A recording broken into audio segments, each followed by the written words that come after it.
Good morning, good afternoon, wherever you are. Happy New Year, first of all. For me, it's 2023 already. If you're watching from another part of the world, especially in North America, it's still 2022.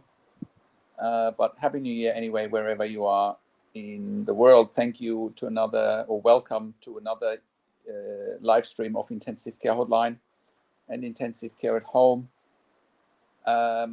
Today, I just want to go through your questions, and if you can ask them live on the show, you can dial in. I'll post in the numbers in a minute. You can dial in live on the show. If not, I have plenty of questions prepared that people are asking via email, and I'll go through them. You can type your questions into the chat pad, or you can dial in on the show. I'll just post the numbers. If you are in the US, you can dial 415-915-0090. That's US, Canada. If you are in the UK, you can dial in, or if you're in Australia, let's start with Australia next. You can dial in 041 094 2230. I'll just post that here. And then you can, if you're in the UK, you can dial 0118 324 3018. I'll just make a note here.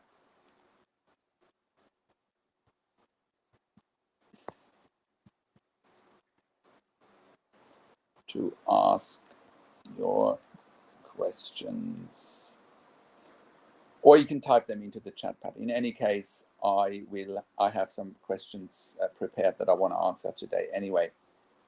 Just a little bit about me, just in case you're wondering why am I doing this show, what makes me qualified to do this show and answer questions from families in intensive care all over the world. I'm a critical care nurse by background. I have worked in intensive care, critical care for over 20 years in 3 different countries. I have worked for over 5 years as a nurse unit manager in intensive care. So I've had plenty of insights, plenty of time to absorb the intensive care environment and answer questions from families in intensive care all over the world. I am the founder of Intensive Care Hotline, where we help families in intensive care all over the world, and we have done so for the last 10 years. I'm also the founder of Intensive Care at Home, where we provide intensive care at home nursing services for predominantly long-term intensive care patients, predominantly on mechanical ventilation, tracheostomy, and ventilation, but also non-invasive ventilation such as BiPAP, CPAP, seizure management, home TPN. Anyone that is long-term in intensive care should contact us. We are operating all over Australia with intensive care at home, but you should contact us if you need intensive care at home. If you are in North America or in the UK as well, we can help you one way or another. So please ask your questions in the chat pad or dial in live on the show. Mervyn has a question. Mervyn Emmanuel says, my sister was breathing on her own yesterday. The ventilator was on the lowest setting. Will she be weaning off it anytime soon? She can take deep breaths in and out. So Mervyn, that's a fantastic question. Does your sister breathe with a breathing tube or with a tracheostomy? Do you know? Because there's a big difference there, and it would put your question in context. So if you can let me know if your sister is breathing with a breathing tube or with a tracheostomy. Breathing tube is in the throat and tracheostomy is in the neck. Big difference. If you can let me know, then we can take the next step to answer your question. Mervyn, you can also, if you want to, you can also dial in live on the show. We can discuss the case over the phone, but it's entirely up to you how you want to proceed. And also I want to probably evaluate, when you're saying the ventilator was on the lowest setting, what that exactly means. We really need to break it down into what the lowest setting actually means. And even if she is on the lowest setting, what else needs to be considered?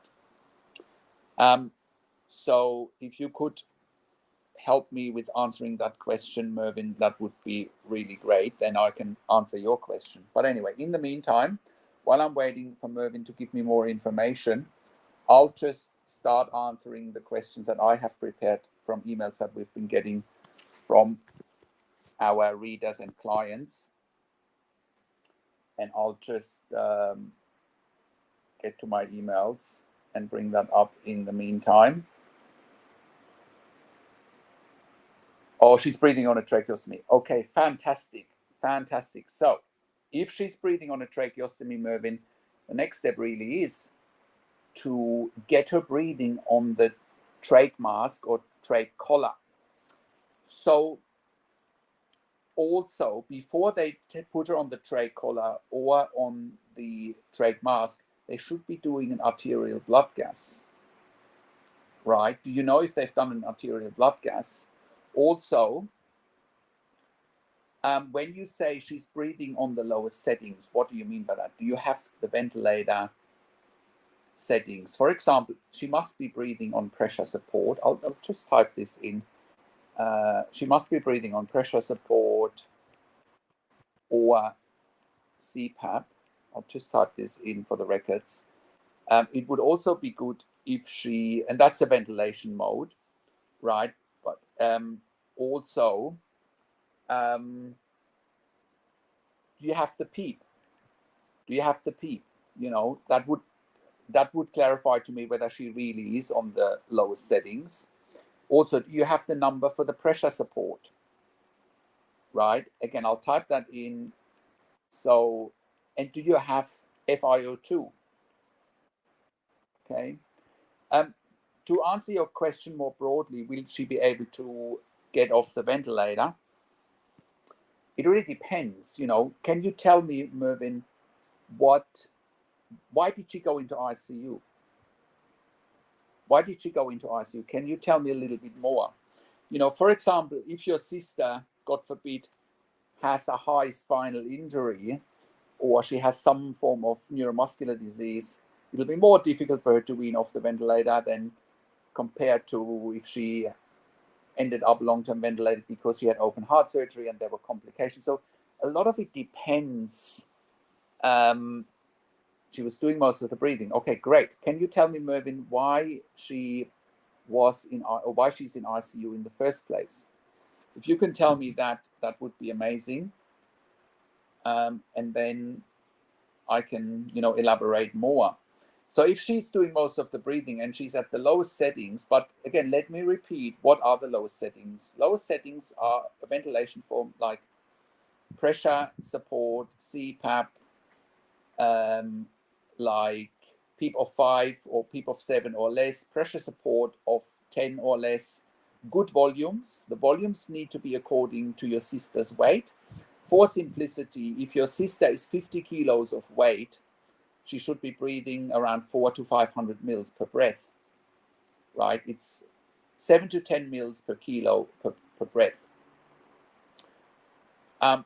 So then, next, arterial blood gases need to be within normal limits. So why am I talking about arterial blood gases? I am talking about arterial blood gases because it'll give you an indication how much oxygen is in the blood, how much carbon dioxide is in the blood. You know, they're all really important indicators whether you can take someone off the ventilator or not. You know, how awake is your sister? Can she follow commands? Can she be mobilized? Can she get out of bed? You know, you can see, Mervyn, that as much as I want to answer your question, will she be weaning off the ventilator anytime soon? You can see, as much as I would like to give you a straight answer, yes or no, I really can't without having more information, right? So if you could, Mervyn, they could have disconnected the ventilator machine. Okay, so why didn't they? Why didn't they? Convenience, complacency, what is it? Can you tell me why your sister is in ICU in the first place, if you can tell me that? And also, can you tell me how long your sister has been in ICU for? really important question. Why is your sister in ICU? How long has she been in ICU for? When did she have the tracheostomy? Very important questions. You know, you need to look, it's like looking at a case in ICU, it's like piecing together a puzzle. Unfortunately, it's not straightforward. You know, it's like piecing together a puzzle. You know, it's too vague, unfortunately, when you're saying they could have disconnected the ventilator machine. It's too vague, you know, because I know what can happen if you disconnect the ventilator at the wrong time. You know, things could go pear-shaped very quickly. So the more information, Mervyn, the better. Vanda says, thank you for this open forum. You're welcome. It's all about bringing transparency to healthcare. And I just want to, you know, remind people, if you want to dial in on the show, I put the numbers in the chat pad at the beginning. You can dial in live on the show. Okay, so Mervyn, just repeating the questions that I need answered from you in order to answer your question. How long has she been in ICU for? When was the tracheostomy done? Why is she in ICU? Tell me all of that, and then we can move your question forward. But it is important that I understand what got her into ICU in the first place and how long she's had the tracheostomy for. Okay, in the meantime, while I'm waiting for Mervyn to give me more information, I will start with answering other questions that I've got in email from readers this week. Let me just start with the first question from Ashley. I'm just going to read out her email. Ashley says, my father is in ICU due to a flu pneumonia. They had to ventilate him and put him on ECMO. He has had days of progression and days of setbacks. We went in Wednesday, December the 22nd, 2022, and we were approached by the nurse who said he had an excellent day. He's on 50% on the ventilator, and the cardiologist wants to change out the double ECMO to a single ECMO in his neck and asked me to sign a consent. Mind you, at this point, he had no signs of lung damage or heart damage. And now we move forward on Thursday. He tolerated the procedure and they were trying to wean him off the paralytics, but he was starting to try to breathe over the ventilator. So they had to put him back on the paralytic. So they kind of left him at a plateau for Friday into Saturday. I called Saturday for an update and the doctor asks to speak to you. I don't care for this doctor. He has no bedside manner or compassion at all. And he asked for a DNR. DNR stands for do not resuscitate. And I told him that my father refused the DNR and asked us not to sign it before he was ventilated. The doctor proceeded to tell me that my father has not progressed at all in the 14 days that he's been on the ventilator or ECMO, that he was on 100% ventilation and 100% ECMO for the complete 14 days. I advised him that was incorrect, and then I had to come in there Wednesday and they asked me to sign a consent form because he was on 50% on the ventilator. The doctor told me I misunderstood the nurse. I advised the doctor we would not sign the DNR, that his organs were not failing and he was not brain dead. Within 12 hours, we got a call that my stepdad is now in kidney failure. We've asked for this doctor to be removed from his case. We've also asked for my dad to be transferred to a more critical hospital that specializes in equine ventilation, and with both requests we were denied. We reached out to the CMO, we reached out to the case manager, we reached out to the ICU supervisor, and they all refused to speak to us. They want us to sign a DNR, and we're actually going in this afternoon for a second opinion meeting with the doctor. But after reading your article and watching your videos and the questions that you answered, I now have a better basis of what to go off from. We have looked into legal action because he was perfectly fine Thursday, December the 23rd, and by Sunday he had irreversible lung damage and irreversible heart damage. His kidneys are failing, and now they believe he is in multi-organ failure, and says that he has no sustainable life and quality of life after coming out of the ICU. Any advice, please let me know. Okay, this is from Ashley. Okay, Mervyn says, in the meantime, we'll come back to Ashley. Mervyn says, for inflammatory bowel disease and sepsis, had 3 surgeries, had the tracheostomy for a few weeks to a month. Okay, thank you, Mervyn. That is really good information. Okay, I would think that, you know, if she's had the tracheostomy for a few weeks and she's now slowly weaning, she should have every opportunity to get off the ventilator. Every opportunity. Here is what needs to happen, Mervyn. She needs to get out of bed. She needs to start mobilizing. The breathing muscles can only be strengthened if she can sit up, strengthens breathing muscles, you know, is more alert. You haven't shared on how alert she is, you know, how awake she is, you know. And, you know, again, it would be really valuable to have an arterial blood gas, would be very valuable to have the exact ventilator settings, because then I could really guide you with this step by step, you know. She doesn't have a spinal or a neuromuscular disease from what you're sharing. You know, the tracheostomy has only been for a few weeks. Looks like she's making progress. But in order to really answer your question, I would need to know more information, the more detailed ventilator settings in particular, arterial blood gases in particular, ideally a chest X-ray report. You know, how often does she need suction? Is she awake and obeying commands? You know, and is she getting mobilized? Is she getting physical therapy? You know, because that's really the only thing that moves her forward. Imagine you're lying in bed for weeks and you're not breathing. The ventilator's doing all the work for you. The breathing muscles deteriorate very, very quickly. And you almost need to relearn breathing. Can you see why mobilization and physical therapy or physiotherapy is so important? Mervyn, also, I don't know where you are, if you can share your location. As I said in the beginning, we are providing a service, intensive care at home. If your sister has difficulties weaning off the ventilator, you know, we could wean her off the ventilator at home. So maybe you can share your location, you can share more about your sister's, you know, details about, again, ventilator settings, arterial blood gases, you know, X-ray report, is she getting mobilized, is she getting physical therapy, and so forth. Okay, coming back to the question that I just read out from Amanda, let's just go back to that. Now, the first thing that stands out here from Amanda's email, Amanda, you want your dad in another hospital.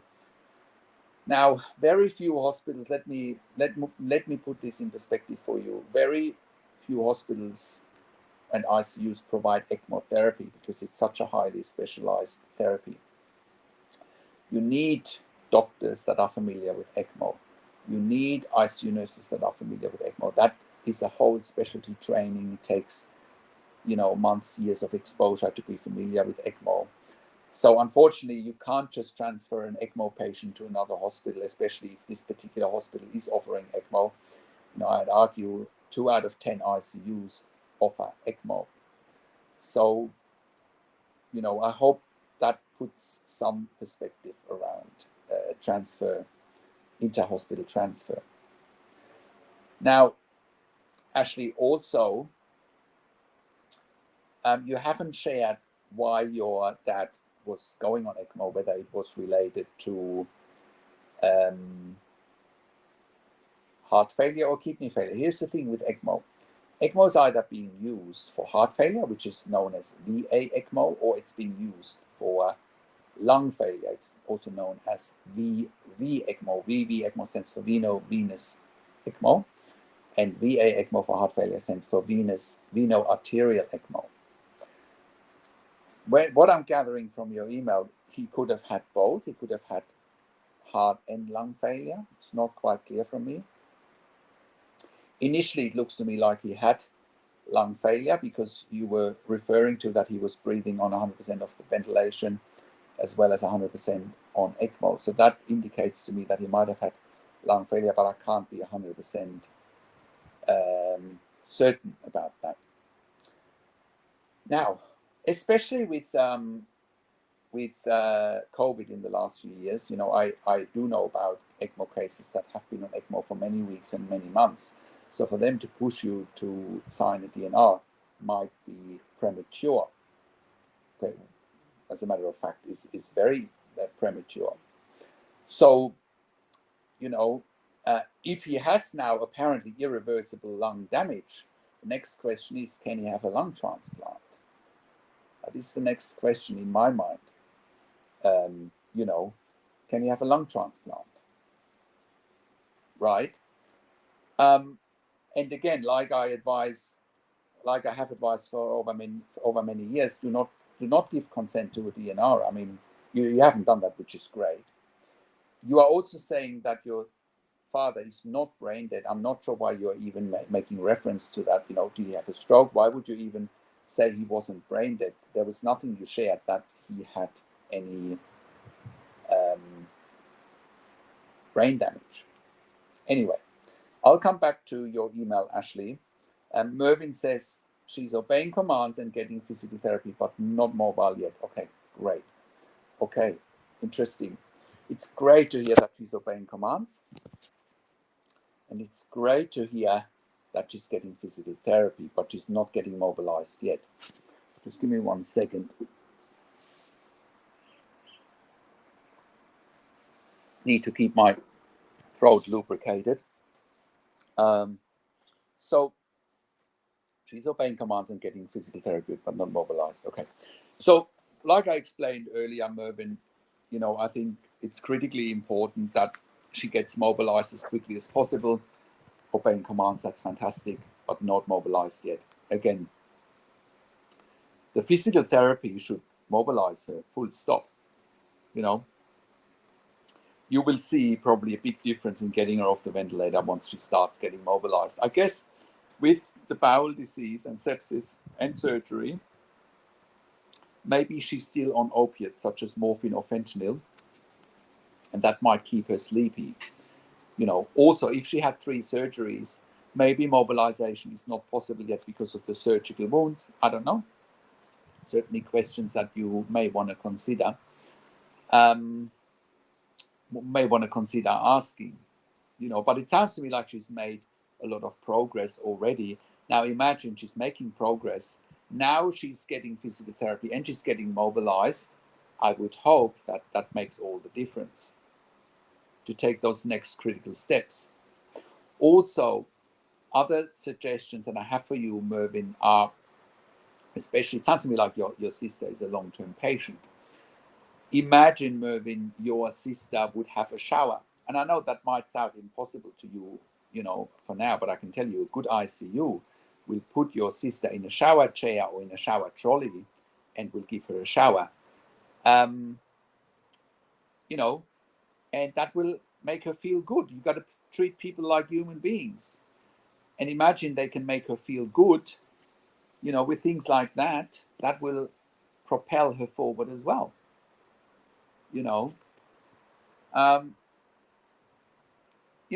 A lot of patients in ICU, a lot of long-term patients in ICU are getting depressed, unfortunately. And if they're getting depressed,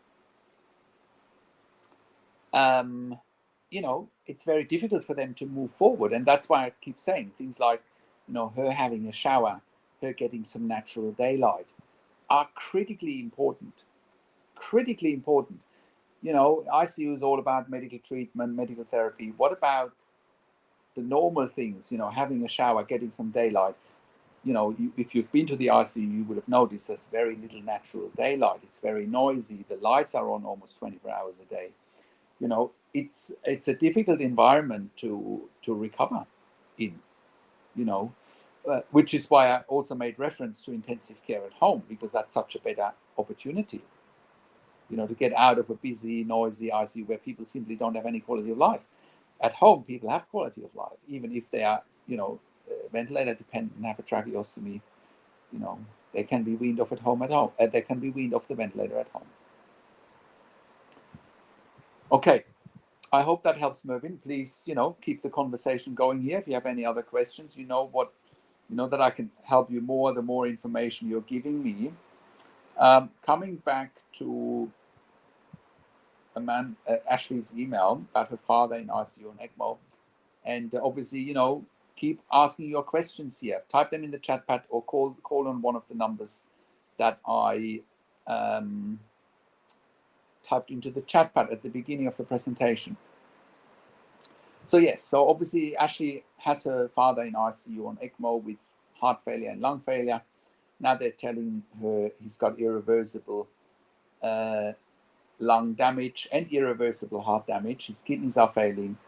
So, and now they're telling her he's in multi-organ failure. Now, where to from here, Ashley? So again, you should ask if your dad qualifies for a heart transplant or for a lung transplant, or maybe for both. When someone is on ECMO for heart failure in particular, you know, the heart has time to recover.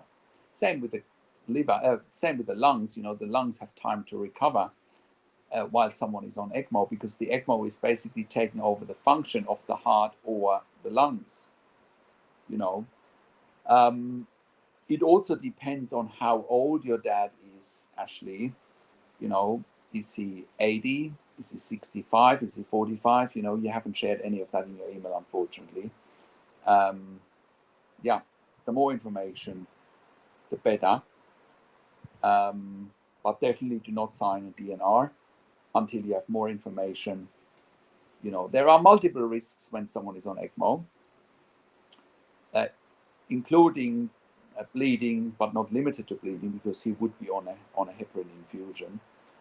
And a lot of patients on ECMO go into kidney failure. They will be dialyzed.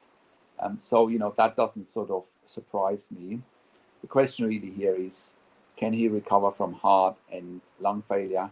If he can't, can he have a heart or a lung transplant?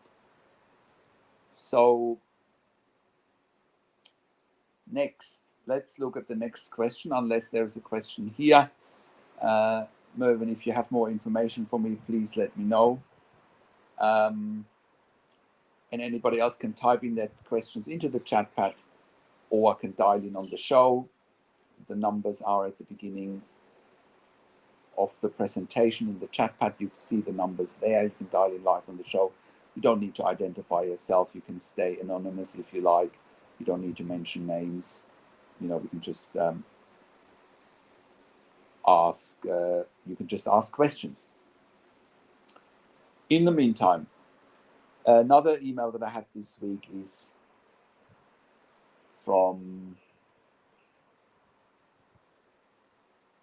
Rosh. Rosh said, my boyfriend is in ICU. He went into the hospital for some pain and he's now on a ventilator. He didn't have any kind of surgery, but they did do an incision in his neck to put a catheter in. So the incision in the neck for the catheter is basically inserting a central catheter, central venous line, or CVC catheter.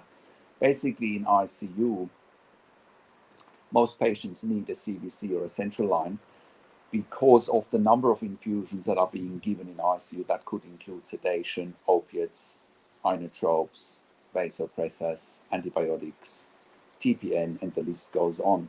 You need to have more IV access compared to other areas in a hospital. That's why they would have inserted a central line. And again, chances are high he's on sedation, opiates, inotropes, vasopressors, antibiotics, and so forth. Also IV maintenance, you know, such as saline infusion and the likes, or glucose infusion and the likes. Carrying on. The hospital said he's on a low mode to give him pressure for all the medications he's been given. The ICU said he's on a low mode to give him pressure for all the medications he's been given. They stopped giving him one of the sedatives to try and get him to wake up. Yesterday he nodded his head and responded to some questions. The nurse had also asked him if he knew who was there to see him, and he did nod yes. Today he squeezed the nurse's hand and moved his toes as well. When the nurse asked him if he wants pain medications, he did nod his head. He did nod his head no, but the nurses still gave them because they felt like he was uncomfortable. He also got phenomena that are being treated with antibiotics. They said he should be fine, but does have a bit of a fever. He had something like a hematoma in his eye. The eye specialist was coming to check it out later today. He does have type 2 diabetes, high cholesterol, high pressure, and thyroid dysfunction. He is also being given pain medication, which is hydromorphine, and some antibiotics. The nurse was saying that they need to wake him up more and be more responsive. Could you say some more about this? Yes, I can.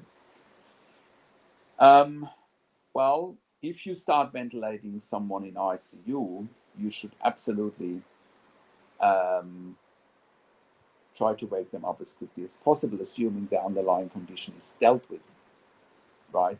Now, you have not shared why you're saying your boyfriend had some pain, but you haven't shared what type of pain. In a nutshell, they should wake him up as quickly as possible, and the sooner they can stop the opiates and the sooner they can stop the opiates and the sedatives, the sooner he will wake up. Especially with opiates and sedatives, some of the side effects are simply respiratory depression, and with respiratory depression, you can't get someone off the ventilator. It's great to hear that he's obeying commands, and he seems to be purposefully obeying commands. That's really important. And he's squeezing hands, moving his toes. When the nurse asked him if he wants pain meds, and he said no, the nurses still gave them because they felt like he was uncomfortable. Don't have anything to say there. The nurses would make a nonverbal pain assessment, and if the nonverbal pain assessment is suggesting that he does need pain medications, then they will do that. Then he's treated with antibiotics, so they must suspect a infection. Maybe he's had a temperature, maybe his white cell count is up in the blood. If white cell count is elevated in the blood greater than 11, then that usually suggests an infection. I would imagine they would have screened him. They would have taken some blood cultures, sputum culture, urine culture to see where the infection is, and then treat the infection with antibiotics accordingly once they've isolated the infection. Then you are also saying, he's got a fever, which is another sign of the infection. Can't talk about the hematoma in his eye. Maybe he had a fall. The eye specialist should definitely look at that. He has type 2 diabetes, high cholesterol, high pressure, and thyroid dysfunction. I would think that his blood sugar is probably very high while he's in ICU. Many patients in ICU have a high blood sugar even though they're not diabetic, simply because of a stress response.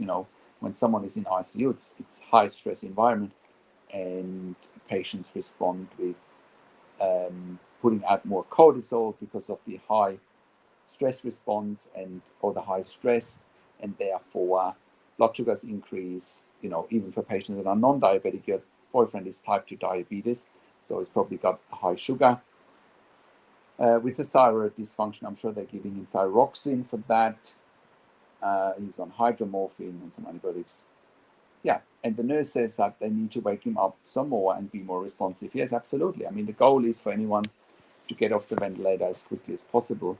And you got to wake up people, you got to stimulate them, you got to talk to them, you got to do some physical therapy. You got to wean down the ventilator to pressure support CPAP mode, PEEP less than 7, pressure support less than 10, good tidal volumes, good arterial blood gases, and then you can extubate a patient. That is, generally speaking, how it works. Okay, for the people that are watching live, please type your questions into the chat pad or dial in live on the show. I've given you the numbers there at the beginning in the chat pad. In the meantime, I will read out another question from a reader this week. Just let me lubricate my throat again.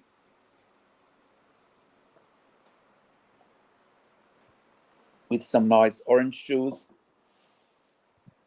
So let's just quickly read out another question from Donna.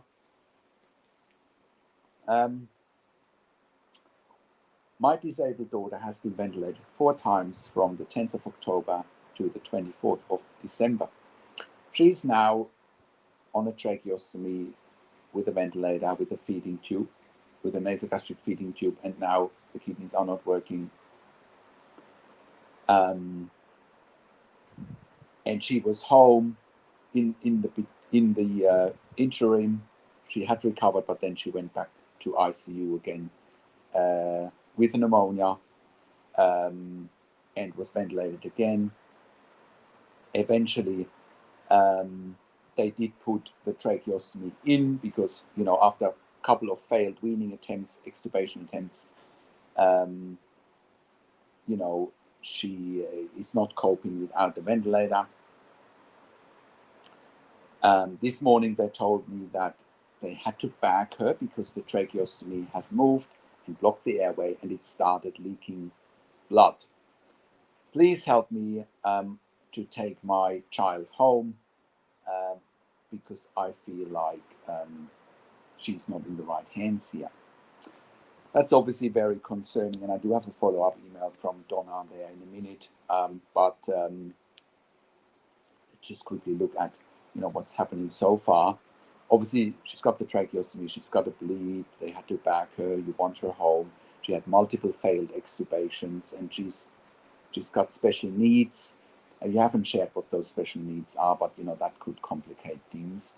You haven't mentioned whether those special needs are on a mental level or on a physical level or potentially both.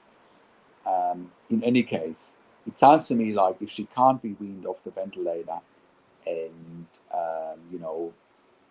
once the bleeding has settled, and if she's stuck in ICU long term, you should definitely talk to us at intensive care at home and see how we can help her.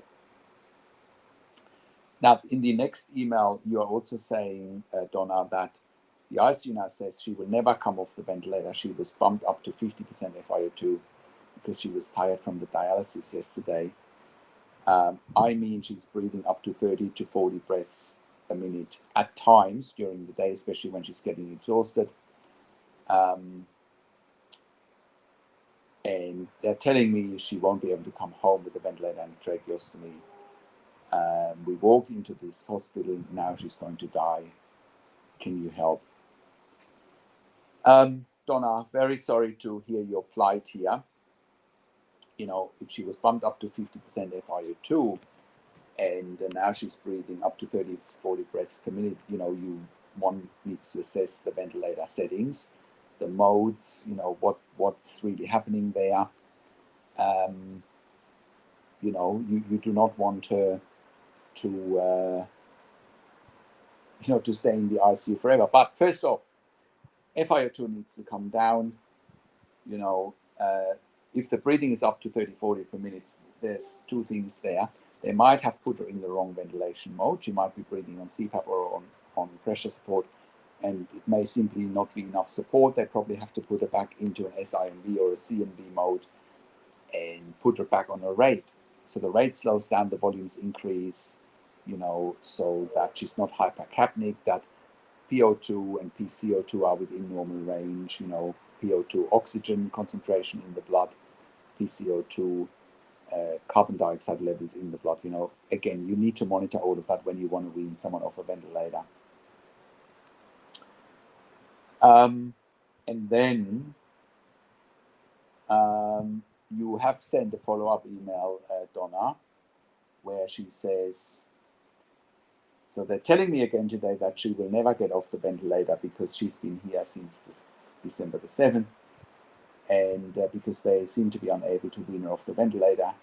Again, she's still at 50% of FiO2, because again, they are saying the dialysis wore her down, and her oxygen is at 50%, where she was strange, her body was strange. So my question is, if anybody can help me to get my daughter home and take care of her with a ventilator and tracheostomy at home, because she's extremely depressed. She doesn't want to deal with anything in the ICU anymore. And I know that they suggested CPAP now during the day, and and then overnight she can go back in a controlled mode. I just don't know what to do next. I feel like I'm losing my daughter. She's only 42 years of age. She has such a gift in life. She's such a blessing. It's all because the pneumonia that this has happened. And I believe they have destroyed her throat. And I would think this could have been avoided if the ENT surgeon had been more careful. And it's so hard because now my daughter can't communicate with me. And they are telling me she will never talk again because she will never come off the ventilator. I don't know what to do next. How can you help me? Again, Donna, I'm terribly sorry to hear about what's happening there with your daughter with special needs. But, again, once she's more stable, I do believe if they can't wean her off the ventilator, you should contact us at Intensive Care at Home, and we can take her off, or we can take her home with our service, Intensive Care at Home. She can have 24-hour intensive care nurses at home with Intensive Care at Home instead of, withering away in ICU, which is definitely not a good place to be. So, you should come onto one of those YouTube lives. I do them every week, or you should just simply call me at intensivecareathome.com. Just call me there, and then we can look into getting your daughter home as a next step. Again, we are with Intensive Care at Home. We are operating in Australia, in all states. But even if you're in the US or the UK or Canada, you should contact us. We have some ideas for you how to take your loved one home. Okay. Are there any more questions in this forum? Anyone that's on this call, in the live stream, please type your questions into the chat pad or simply dial in live on the show. The numbers are at the beginning of the chat pad: US, Canada 415-915-0090, Australia 041-094-2230, UK 0118-324-3018. And those are also the numbers you can get me on when I'm not on a live stream. That is my personal number. You can get me on that. Okay. If there are no other questions, I just want to wrap it up. I want to thank you for coming onto the show. I want to thank you for your questions. I also want to thank you for your email questions that are coming in every week. I do one-to-one consulting and advocacy for families in intensive care. I do that with a team. But if you want me to talk to doctors and nurses directly, I do that. We review medical records. We do all of that for a fee, of course. But we get outcomes for clients, plenty of case studies, plenty of testimonials on our website that you can read or watch on YouTube as well, or watch the videos on the website. If you have a loved one in intensive care, go to intensivecarehotline.com and call us on one of the numbers on the top of our website, or simply send us an email to support@intensivecarehotline.com. Also, if you have a loved one in intensive care and you want to go home with Intensive Care at Home, go to intensivecareathome.com and call us on one of the numbers on the top of our website, or send us an email to info@intensivecareathome.com. Also, have a look at our membership for families in intensive care at intensivecaresupport.org. There you have access to me and my team 24 hours a day, and we answer all questions intensive care and intensive care at home related in a membership area and via email. We also provide medical record reviews for families in intensive care, for patients in intensive care. We can review them in real lifetime. You should access medical records anyway. As soon as you enter ICU, you should request access to medical records. We can help you review them in real time, so you can actually see what's happening in real time. We can help you asking all the right questions. We can help you interpreting the information in real time. You can also request a medical record review after intensive care, of course. We can help you with all of that. Now, Mervyn, you're saying, how long will weaning off the ventilator take, and is it a process? Yes, absolutely, it's a process. Again, Mervyn, I could probably tell you how long it'll take if I had any idea what ventilator settings she's on, if I had more of the medical history. What I will do is I will send you a link to an article. If you give me a second, I will send you a link to an article that you can check out how long it'll take, because that's your best resource, I believe. I hope you can still see me, because I'm just trying to get a link for you and I have to get out of just give me a second. There it is.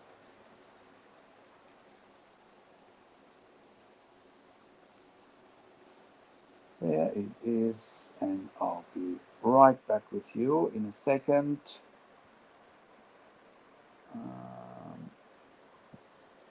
Mervyn, here is a bummer.